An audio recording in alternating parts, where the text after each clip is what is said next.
From data rails, this is FP&A Today. Hello, everyone. Welcome to FP&A Today. I am your host, Paul Barnhurst, aka the FP&A guy, and you are listening to FP&A Today. FP&A Today is brought to you by Data Rails, financial planning and analysis platform for Excel users. Every week, we welcome a leader from the world of financial planning and analysis and discuss some of the biggest stories and challenges in the world of FP&A. We will provide you with actionable advice about financial planning and analysis today.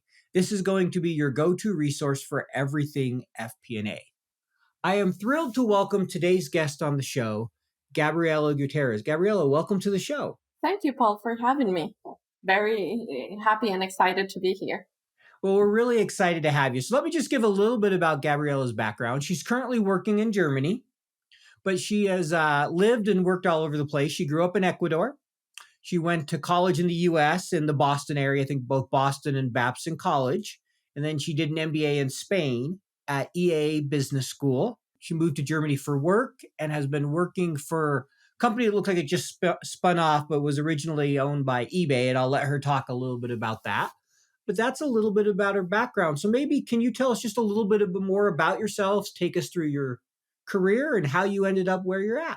Sure. So actually, when I was a teenager, at the end of high school, it was kind of the time to decide what do you want to study.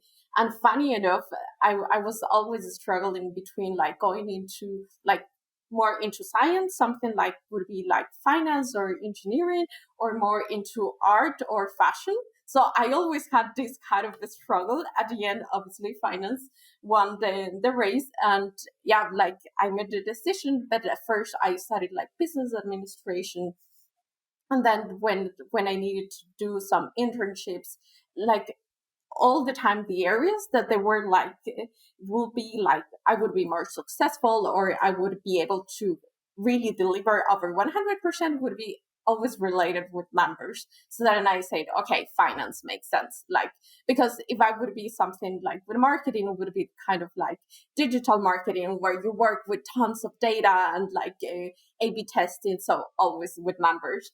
And then I remember in Spain, I worked for an NGO, and then I was doing risk assessment. So we needed to work with tons, again, of data, with numbers. And I really, that was when I started falling in love with, really with finance. So it was not the first love, but rather over time, kind of acquiring kind of this to work with numbers and with finance. No, that makes a lot of sense. And I think we all go through that, trying to figure out what we want to do when we grow up. Sometimes I still joke I'm trying to figure that out. So I understand.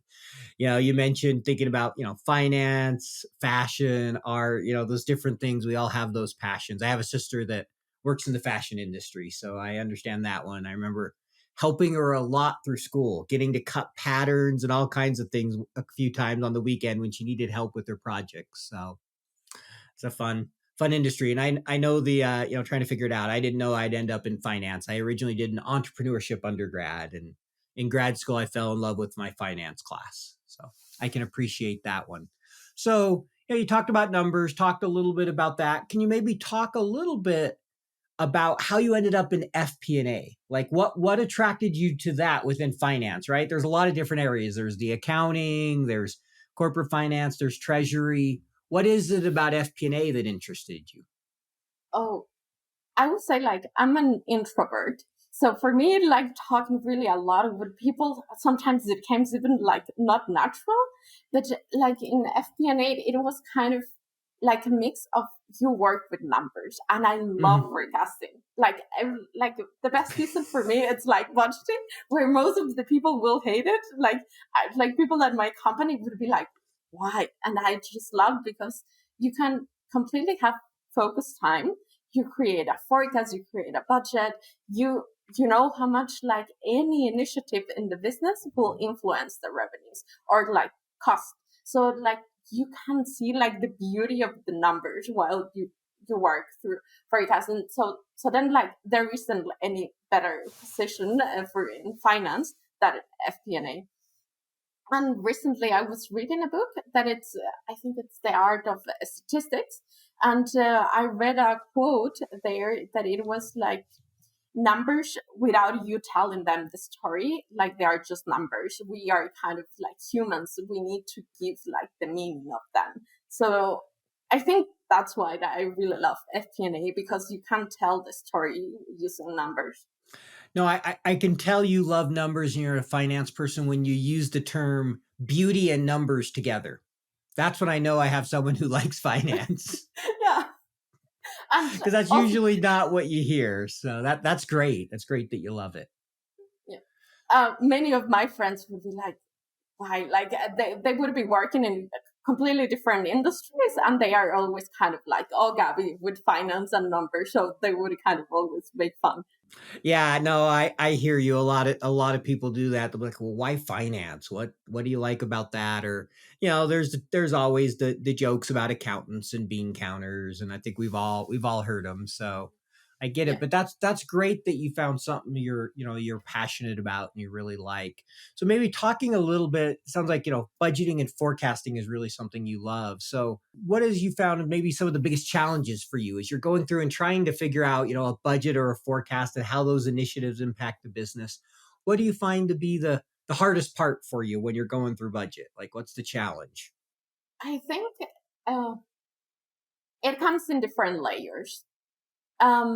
I would say the first layer would be communication, because you like FP&A doesn't work only with numbers; you work as well with humans. So then you have to have this alignment, because whatever, like, even if you want to show the perfect budget or forecast, you need to understand like how is the sell team structure, like what are, like, for example, initiatives coming from the product side that will impact the revenue, like any new features. So you really need to gather all the information, and that only comes with communication with the teams, with different stakeholders, and then you can really forecast even better.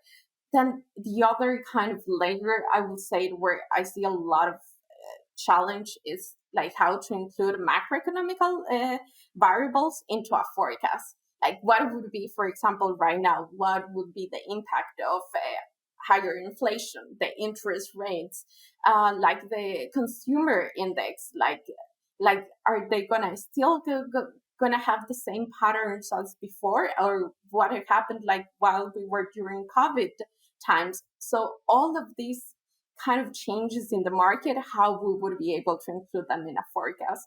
And on a third layer, I would even say it would be accuracy, like how we are able to really improve that.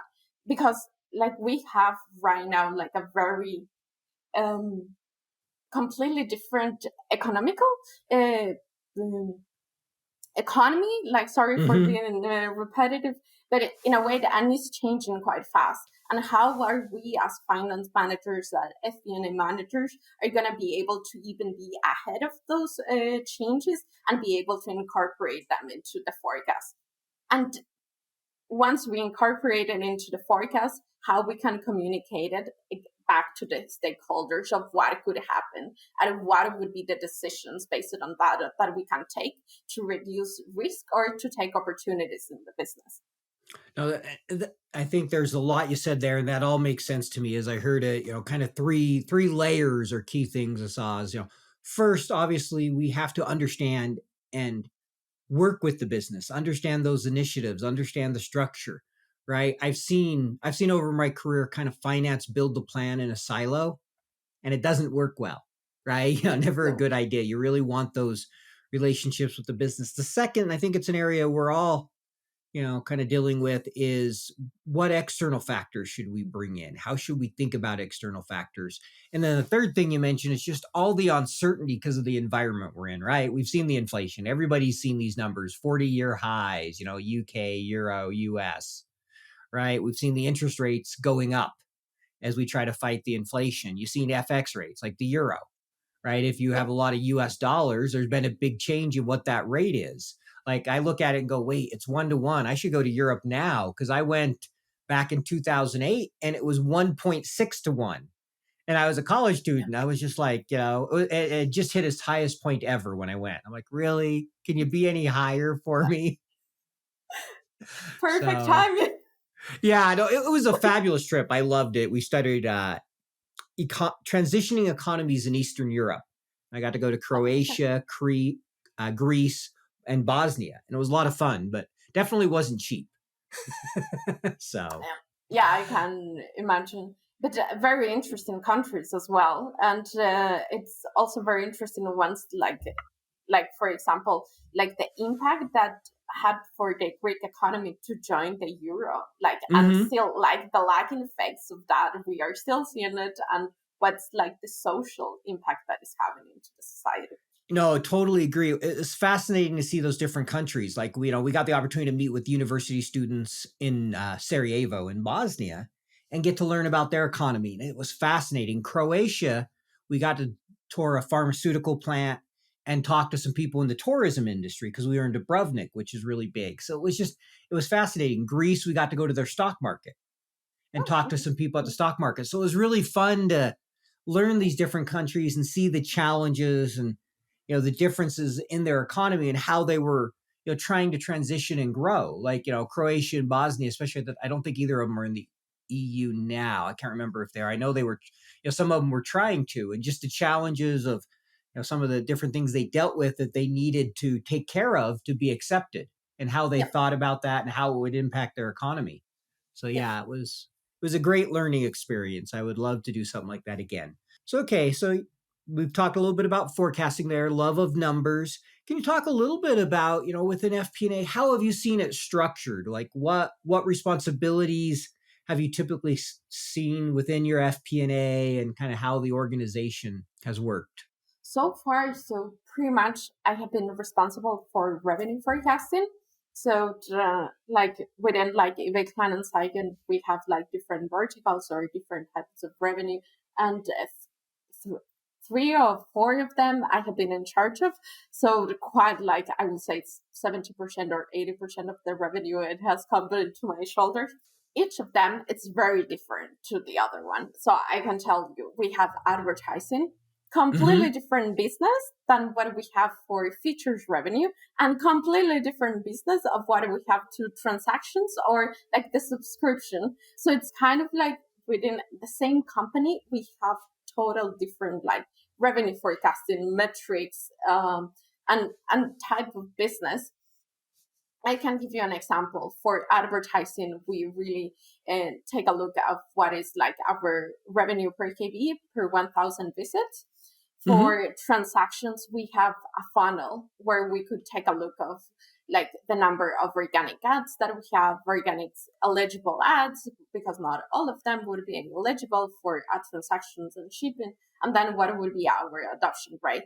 But there you see I managed like different models, different businesses, and even like the how the business develop over time. Advertising overall, it's like already a very mature business.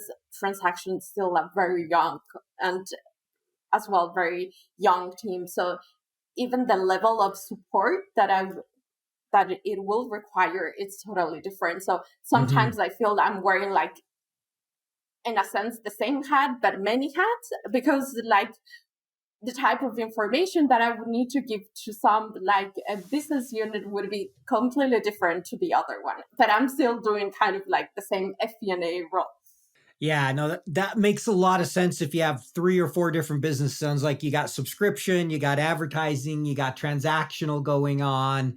And, Yeah. each of those have different metrics. I supported a business that was a marketing business as well as some others. So we had subscription and we had a lot of transactional, and each business was a little different and different sales. Some were all inside, some had a mix of field and inside and a lot of account management. And yes, very different in how you're supporting each of them. How do you boil that down and keep kind of those basic drivers to keep track of that? Have you found, that you just focus on the two or three key drivers, or what has helped you be able to manage having all those different types of revenue? Oh, that's a really good question. So far, it's I would say that it's pretty much how I dedicate my time. So I would say, like, I don't know, Mondays, I would really focus on that business as we take a look at what happened last week. So we Hmm. actually work with daily data, but then we take a review of what happened on a weekly basis. So Got it. pretty much Mondays would be advertising, Tuesday transactions, Wednesday features, and then I would collect all the data. And then I would see, okay, we were above or below our forecast or budget. Let me take a look where it's coming from. But it wasn't kind of like just one dashboard that could tell me what's happening, because they are very different. They are interconnected in a sense that obviously we are e-commerce in a sense business, because we are a classifieds group and most of our activity comes from our website.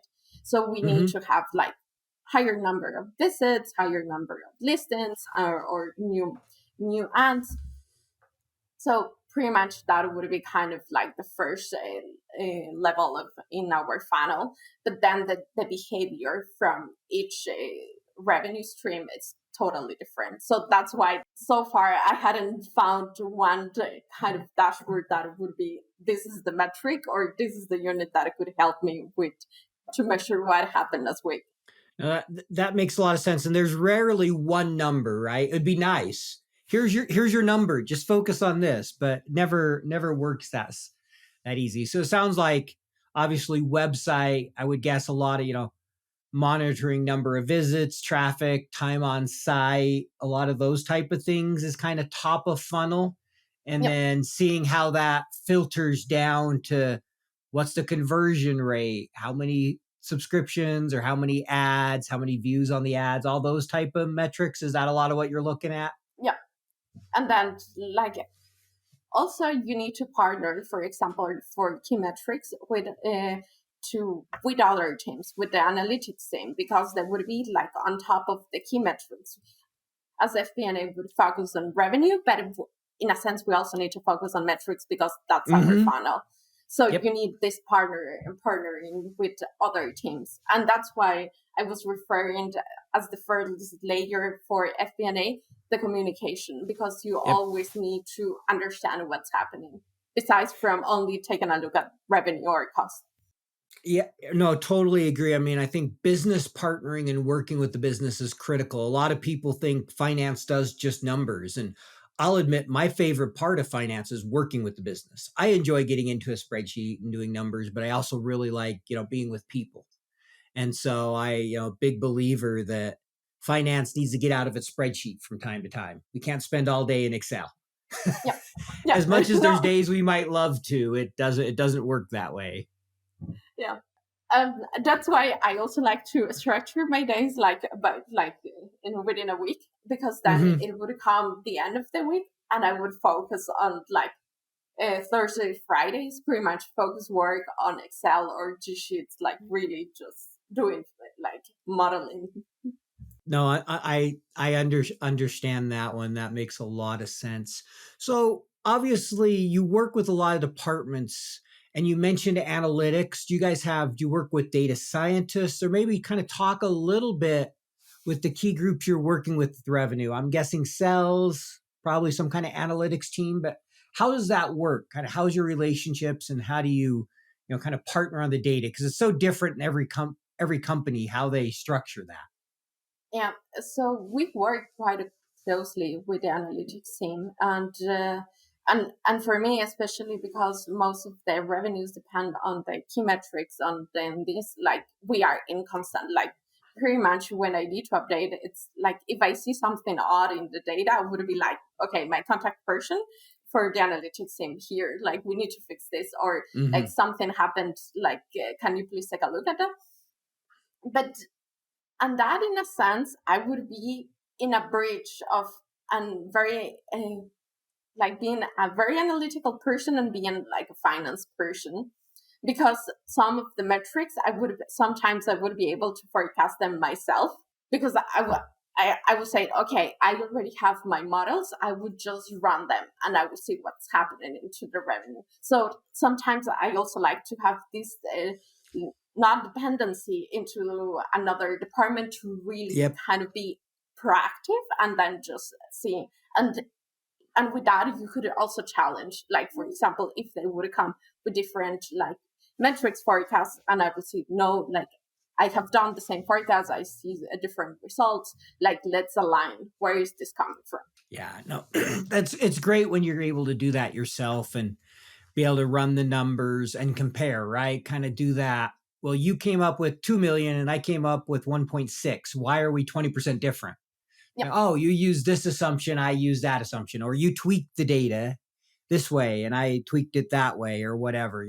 There's been a lot of debate. I'm curious your take. There's some people, and I've seen it go back, I've seen it go back and forth in different companies, that, the analytics department should sit it within finance. My last company I worked at before I started my own business, when we got a new CFO, that's one of the first things he did is he put analytics under finance.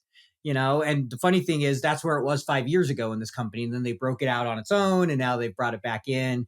And there's always kind of this debate because, finance is so data driven.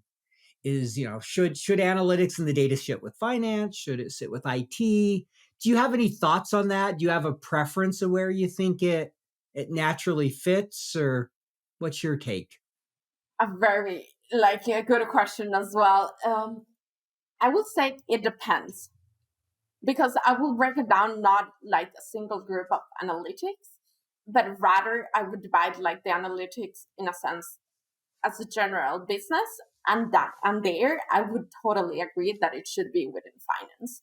And then if it is like product, like more product business analyst, it should be within tech and product, because like even the job description would be completely different. Like a product analyst, it would be running A/B testing. Like it would give us like kind of the first overview of how the product will like react or evolve and what would be the revenue impact. But it won't, for example, in our case, it won't tell you how many new visits we will have next month. Sure. So, and I think this product A/B testing should be closer to product and tech, because it would bring more value to them. That like a generalist or like a generalist analyst, definitely it would bring more value to finance, and that's where like there we should really work closely. But good question, because I have also seen this debate of where should analytics sit, like in which department. Yeah, and that's why I asked it, right? There's no right answer. I think that can work well in finance. I think there's times when it can sit, in multiple places depending on the data and what you're doing. The key thing is a couple things. There's, one data source. You don't have everybody using different data sources, and you have the culture where everybody's sharing. That's really the key things for me. I do think, there's a natural fit to finance, like you mentioned, for a lot of it, but it's always interesting to see what different people think about it, because different experiences and different companies all manage it so differently. And it really has been a very popular debate. I've seen the debate happen a number of times on LinkedIn with different people of, no, it should be this way. Well, no, it should work that way. And it's like, as long as it works, that's what matters. Yeah. So, and I think it would be almost impossible to standardize it and to have it like, yeah, it should be finance, no, it should be product or tech. It would really depend on like how the company is structured, like, and what's analytics serving as a purpose. Like, I think that's where the real good answer will lie on. No, I agree with you. A lot of it depends on industry and company and the leadership, and it's like most things, like you said at the beginning, almost any question you can say, it depends, right? It's rarely can you boil it down to a simple, this is how it works. Yeah, it'd be nice sometimes, but it's rarely ever that simple. You know what it is like. 13 different spreadsheets emailed out to 23 different budget holders. Multiple iterations, version control, errors, back and forth updates. You never really feel in control of the consolidation and collection process. Yep, I've been there. Stop, breathe. DataRels is the financial planning and analysis platform for Excel users. DataRails takes data from all your company's disparate sources. No organization is too complex, consolidating everything into one place, secured in the cloud. Now all your data finally talking to each other. Everything is automated back into your report in Excel. Cash flow, FX conversion, intercompany transactions, now automated and up to date. Drill down and variance analysis in seconds. Don't replace Excel, embrace Excel. Turn your Excel into a lean, mean FP&A machine. Find out more at www.datarails.com. So, kind of moving on here, you had mentioned on LinkedIn, you had talked, I think it was a while back, probably about 10 months ago or so, a little bit of an AI initiative that you were working on, trying to improve some accuracy of forecasting. Can you maybe talk a little bit about that and how, that initiative went, how you were thinking of using AI? Yeah, sure. So everything I started actually, and when I joined eBay Kleinanzeigen, because I realized we have a lot of data, and Mhm. we hadn't figured it out, like in a sense, like how to really leverage the amount of data that we have. Yes, we can use Excel for forecasting, but I was seeing some like that we were reaching like the capabilities that we could do in Excel. And Mhm. then I said like, okay, what's the next step? And that's where I see a lot of opportunities for FP&A and also for FP&A managers. Because once we kind of reach this point, what else is there? And for me, like I went to really I didn't know how to code before I went into this journey. And I always try to avoid kind of like known code solution for better prediction, financial forecasting. Like I spent like days on that, like Googling it, and I couldn't found something that would be kind of good enough and would give me like solid results. And then I said, okay, so if there isn't something in there, okay, let's go to the next step. Let's go, okay, what's the next option? And that was kind of like artificial intelligence models and kind of like machine learning. But then you have, at least for my experience, kind of a high adoption. Like you need to really jump kind of like a wall because you need to understand how like Python code or like syntaxes work, and then you need to understand what like a model will do, and like really without having the knowledge, it was like sometimes even overwhelming. And I kind of took it like, okay, first step, let's learn Python, how to code. And I went and it was like, oh, it looks like Excel. And sometimes it doesn't look like it. But some of the syntaxes were similar. And then as I took it and then I went into everything that would be related to time series predictions. And funny enough, I did this all on my leisure time, and I came out to an algorithm like really developed by Facebook, and it's called Profit.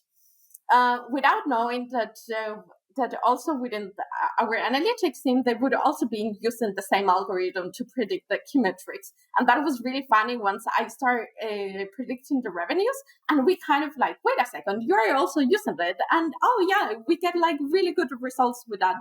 So that was kind of like the story. But in a sense, it was just the beginning because once you kind of step like of that barrier of like being able to code, you can like really create a lot of more beauty within numbers and within like machine learning models.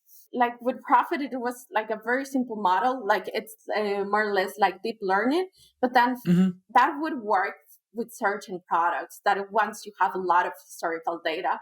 But if you would go to like a new launch product and you want to use like a statistical model, it wouldn't work. You don't have any data.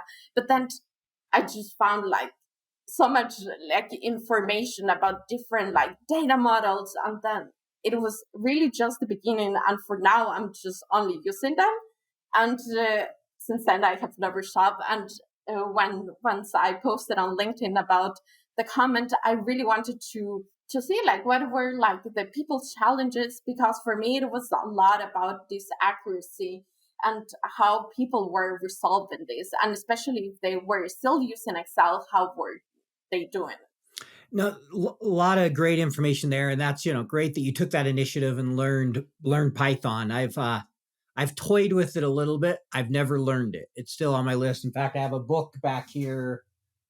Maybe I must be upstairs right now, but I have a book I've been reading again about learning a little bit about Python and R. So I can understand that. And I think you mentioned right now, if I remember right, toward the beginning, or it might have been even before the podcast, you're reading a statistics book, I think you'd said. Yeah. Yeah. So it sounds like you've really embraced a little bit of the data science side of finance, and that in FP&A, and seeing how machine learning and AI can help improve models. And interesting on that, I think you'll find this interesting. I had the opportunity about a month or two ago to talk to a lady. She was the first data scientist in finance for Facebook. She started up their data science organization, and she was telling me about how she built some of the models, and they were getting to within 1% of accuracy of their daily revenue. So it was really fascinating listening to her talk about it. She had a mathematics, I think she had worked on a PhD in mathematics or something like that, really smart lady. And it's like, that would have been fascinating. And talking about just all the resources they had at Facebook, right? Huge data science department. Yeah. For example, the algorithm that they developed, it was by two data scientists. I'm so sorry, I don't remember their names. You're fine. But yeah, it's like, for example, I would also say like another barrier, it's like the level of mathematics that you need to know to be able to understand them, because in a sense it would just give you data, but then you wouldn't know like, okay, what does that mean? Why did it was 8 instead of 10 or 100? And I have been also into that journey to really kind of going backwards to really, okay, I did the fitting of the model like this, so that's why I'm coming to this result, and then it makes sense to do like that. And I would be like still like very noob into like the data science, but I find it like really fascinating, and I think the future will lie there, because we have more and more data, and what our jobs will become in the future is really about predictive analytics. What are we going to do, and how can we really predict what would happen? But it's really tough. Yeah, no. So it sounds like you've really embraced, the data analytics and the data science journey. So as you've gone through that over the last, year or two here, and you've kind of learned just Python, obviously studying some statistics, what advice would you have for somebody who works in finance who wants to learn more about the data science, maybe, Python or statistics, or how would you recommend they go about that? Do you have any advice from kind of your journey that would help others? I think there is a lot of like free information already out there. Like literally, if you are a person that you could like self-taught yourself, self-taught, you could just like watch a YouTube video, or you could go to Udemy or Coursera. There is tons of information out there. I found like the MIT courses for free on statistics and data science. They are also like, you can just sign up, and they have a lot of good like content, like the classes, the exercises. They are simple to use. They can accommodate to your schedule whenever you want to practice. So I would totally recommend everything that be online, so then you can have your own pace, because it will take a while. It's kind of like learning. I always compare it sometimes to learning Mandarin. Like if you will go this jump from zero to being fluent in another language. So I would see it like that more or less. But everything it's out there, and I would also encourage like not to be afraid, because for some people it will sound that it's too complicated to you need to have a lot of resources or you have a lot of knowledge about mathematics. And I would say like, no, like really once you just do the first steps, you will get it, and then you would come in like in layers, and then you would be able to learn more. That makes a lot of sense, and it's so true. The number of resources we have today, it's amazing what you can find with the internet, right? That you can do virtually. So appreciate the advice there. So kind of switching gears here a little bit, this is a question we like to ask people just to see how different people have managed through what I like to call mistakes. We've all made them. I've had some huge ones in my career. But what's maybe a big mistake you've had in your career? Say, for example, an analysis that went wrong, maybe a mistake in a budget. And what did you learn from the experience? Also, a tricky but interesting question. Actually, okay, I have a silly mistake that happened yesterday to me.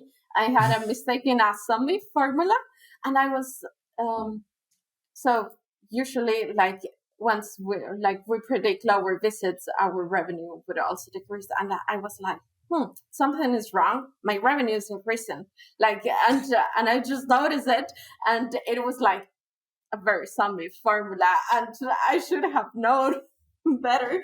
And and I literally spent like 10 minutes, and I was like, where is this coming from? Like, I'm checking like the month per month growth, and it's like,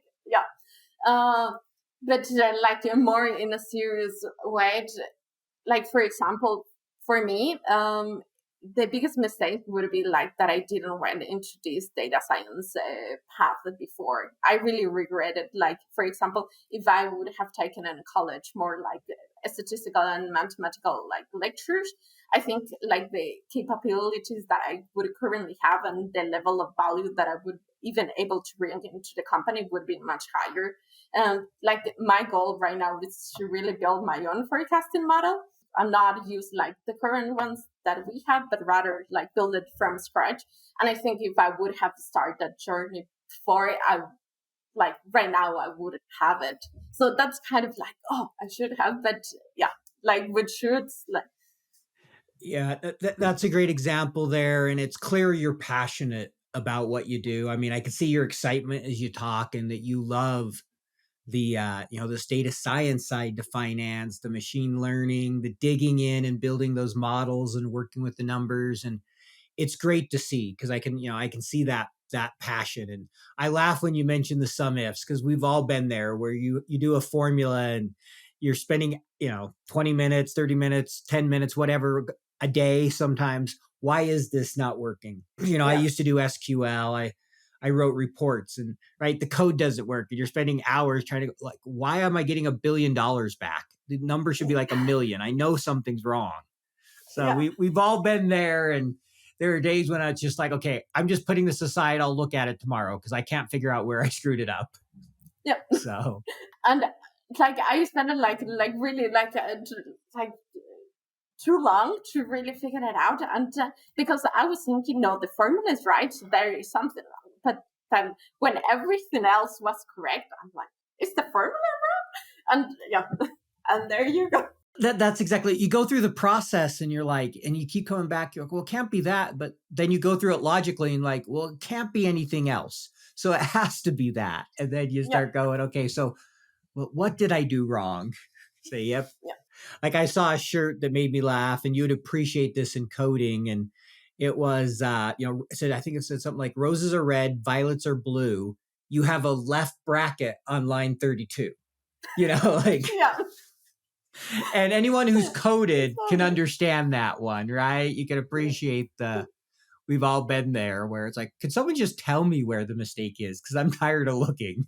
For example, that for coding, there was like when I was learning it, I would have spent like hours to really understand why it would come up an error. And I would go to like Google, like error, blah, blah, blah. And then I wouldn't understand anything. And then I would be like, oh my God, like about to cry because like it wouldn't work. And then, but it's like the funny stories that later you can laugh. Yeah. At the time, you're very frustrated. Later on, you look back and you laugh and just be like, I did what? So yeah, I definitely have plenty of those throughout my career. So I can relate. So, switching gears here, this is a little more kind of personal question to help our audience get to know about you. What is something unique about yourself that you can share with our audience? Something they wouldn't find online? Maybe a unique hobby or whatever you want to share, just something unique. Oh, I love the sports and I really love art. That's why it was another reason why I moved to Berlin because it's like a very artistic city.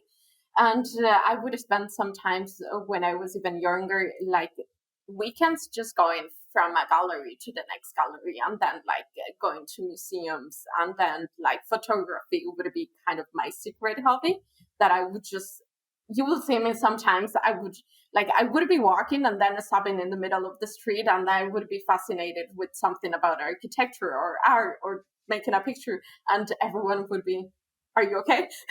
That's great. Art is a beautiful thing. Do you have a favorite artist or museum or anything like that? Yeah, like actually, so in Berlin there is a Spirit Mager gallery as well.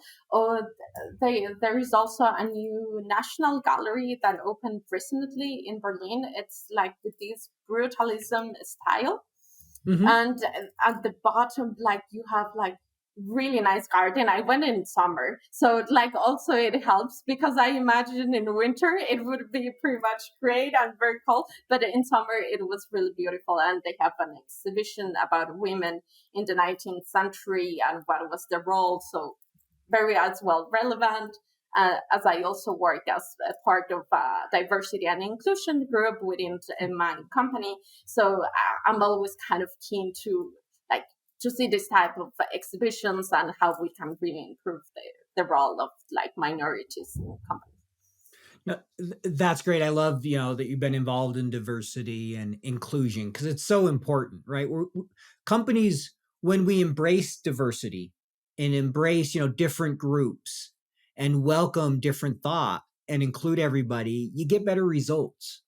Plus, it's fascinating. I mean, I love learning about different people and seeing their different views. I embrace that and having those discussions because it often opens my eyes. Like, oh, I'd never thought about it that way, or oh, that's how you experience that. I see it this way. Like your experience is so different, even though we may be looking at the same thing. We interpret it so differently. So that's great that you're involved in that. It sounds like it's a passion of yours.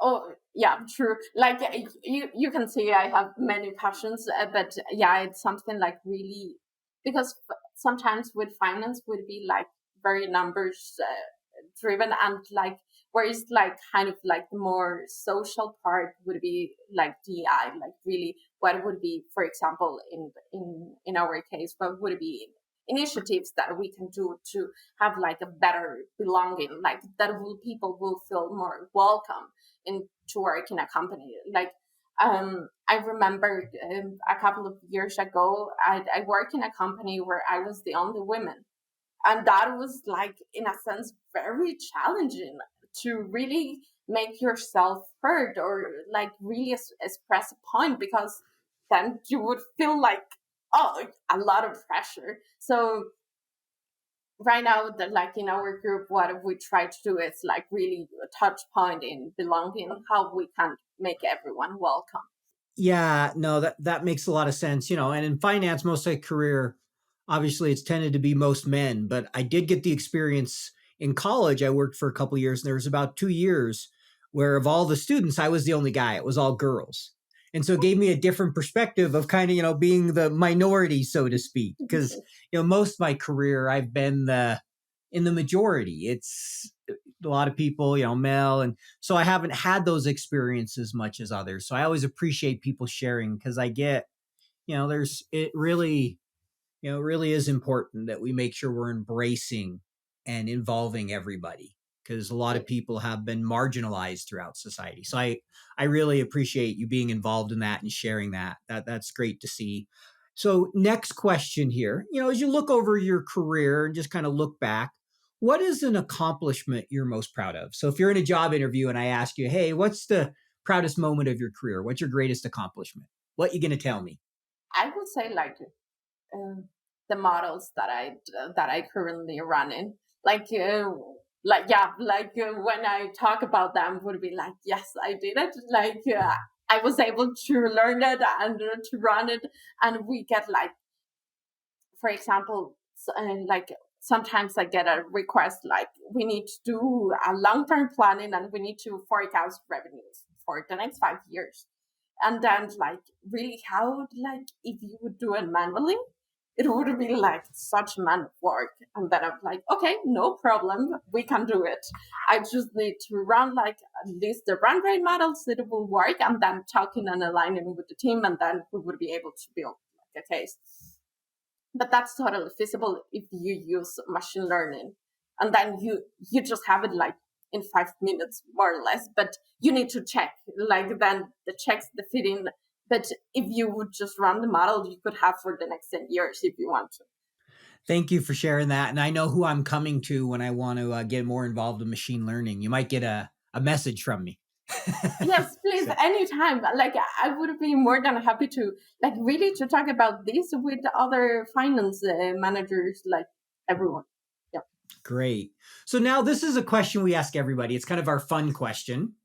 I know you've seen the video about this. What is your favorite Excel function and why? Yeah, like I think that's the most tricky question because like I couldn't decide. Yesterday, before the mistake I had yesterday, I was gonna say Summit because it's like so simple, and then you could just whatever you need in a second would be like, okay, you just get the ball. But after my mistake, not anymore. But I would really choose to use pivot tables. Why? Because once you have tons of data, a pivot table can just summarize everything quite quickly. You don't need to kind of experiment with like crazy formulas. You just have an overview of the data, and then so pivots. Yeah, no, pivot tables are a great one. I remember the first time someone asked me about pivot tables, and this was back 20 years ago now. We were trying to figure it out, and I'd never used them. And we were trying to summarize text because I had no idea what pivot tables were with my boss. And I was like, what good are these? And then, went back, finally figured it out. I'm like, oh, these are great. Now I get how they work. And now I look at it and go, how did I not understand that? It just seems so simple. But when you're first trying to learn it, it can take a little while. But yeah, no, I in my last job, I used pivot tables pretty much every day. Huge fan of pivot tables. So I can appreciate that one. They're a great one. So last question we want to ask you here. We've really enjoyed this time, and I'm excited, we'll be excited to release this episode to our audience and them to get to learn a little bit about you. But, if somebody was starting an FP&A today, so they're just starting out in their career, what's the one piece of advice you'd give them? What would you tell them as a piece of advice if they came to you? I would say like, first of all, always have an understanding of the business, like really spend time talking with people. Because as I mentioned it, I think at the beginning, it was like numbers are numbers. Like we are the ones that we need to give them the context and the meaning. So it would be like understand the business and understand where are the challenges and like opportunities as well. And then how do you can understand that? It's like through data. If we want to see a challenge, you need to see what's the like economical environment. If you want to see an opportunity, you need to understand how the industry is working and where is it going to. So then data. So also spend a lot of time having the right tools and the right skills, how you can manage tons of data. No, thank you. I think that's great as, the advice that I love the first part of learn the business, right? Really understand the business. That's something that's helped me a ton in my career. And then get to know the numbers, get to know the data. So that's great advice. Really appreciate that. And we've really enjoyed having you on the show. Thank you for, carving out some time for us today, and hope you have I know it's Friday, so I hope you have a good weekend and get to enjoy some downtime there in Germany. So thanks again for being on the show, Gabriela. Thanks to you, Paul. It was a pleasure to be here.